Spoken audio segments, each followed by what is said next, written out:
तो उसी को फॉलो किया जाएगा और इस तरह का हो सकता है बदलाव आगे भी हो सकते हैं। कांग्रेस और सपा में लगभग गठबंधन तय हो गया, आज शाम को प्रेस वार्ता भी शायद हो सकती है।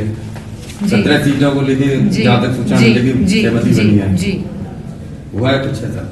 अगर आपको सूचना मिली है तो कोई फैक्ट्स तो होंगे तभी आप तक सूचना आई है। नहीं, 2-3 सीटों को लेके कुछ अभी, लेकिन अब आप पे सूचना आई है तो मैं समझती हूँ कि कोई ना कोई सच्चाई होगी इसमें।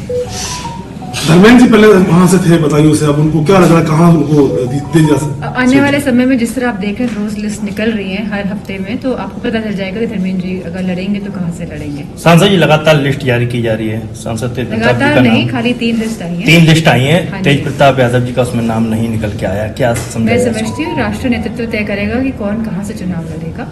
और राहुल गांधी ने एक बयान दिया है कि यूपी के युवा जो हैं वो रात में शराब के नशे में सड़कों पे यूपी के युवा जो है वो शराबी है, रात भर सड़कों पे मतलब डांस करते हैं।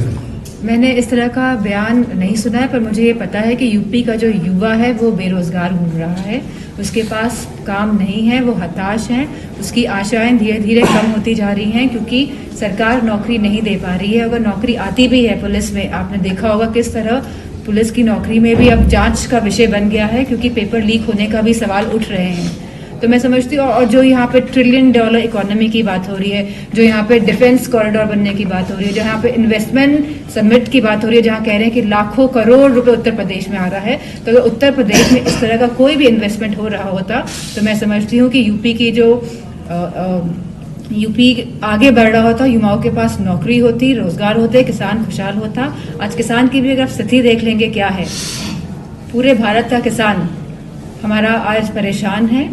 और जो राष्ट्रवाद की बात करते हैं, असली राष्ट्रवाद किसान और हमारा जवान है, और इन दोनों स्तंभों को इस सरकार ने बुरी तरह से हिलाने का काम किया है। आज बीजेपी भारतीय जनता पार्टी में लखनऊ में शामिल हुए हैं, क्या इससे कोई पार्टी को कोई असर पड़ेगा? मैं नहीं समझती हूँ क्योंकि शुरू से ही समाजवादी पार्टी के राष्ट्रीय अध्यक्ष जी का जो मूल जो फाउंडेशन थी वो थी पीडीए, और मुझे खुशी है कि आज अलायंस होने जा रहा है और आप देखेंगे कि कितनी मजबूती के साथ ये अलायंस भाजपा का सामना करेगा क्योंकि भाजपा हर फ्रंट में फेल नजर आ रही है। मैनपुरी से बीजेपी 4 स्तंभों की बात हुई थी, नारी की, युवाओं की, किसानों की और जवानों की। तो मैं समझती हूँ कोई भी खुश नहीं है, और स्पेशली जो ये अग्निवीर योजना लेके आए हैं, जहां हमारा गांव के किसान के बच्चे फौज में जाते थे, जहां अर्थव्यवस्था सही होती थी हमारे गांव की, तो उस सब को बर्बाद करने का काम अगर किसी ने किया है तो 10 साल की केंद्र की सरकार और लगभग 7 साल की उत्तर प्रदेश की सरकार ने किया है। केशव प्रसाद जी का नाम आ रहा है बीजेपी से, मैनपुरी से केशव प्रसाद जी का जो है नाम बताया जा रहा है लोकसभा चुनाव लड़ने के लिए। मुझे नहीं पता है। और सांसद जी किसान लगातार कांग्रेस ने पोस्टर जारी किया है जिसमें राहुल गांधी श्री कृष्ण दिखाया गया और अजय राय को। मैंने ये पोस्टर देखा नहीं है तो मैं मान नहीं। सांसद जी लगातार किसान धरना दे रहे हैं, सरकार कह रही है कि बैठक की जा रही है, बातचीत की जा रही है, लेकिन अभी तक किसानों के प्रति कोई भी निष्कर्ष हल निकल के नहीं आ रहा। कैसे मानते हैं इसको लेकर, क्या देखते हैं? मेरे हाथ में कुछ है नहीं इन सब चीजों को लेकर।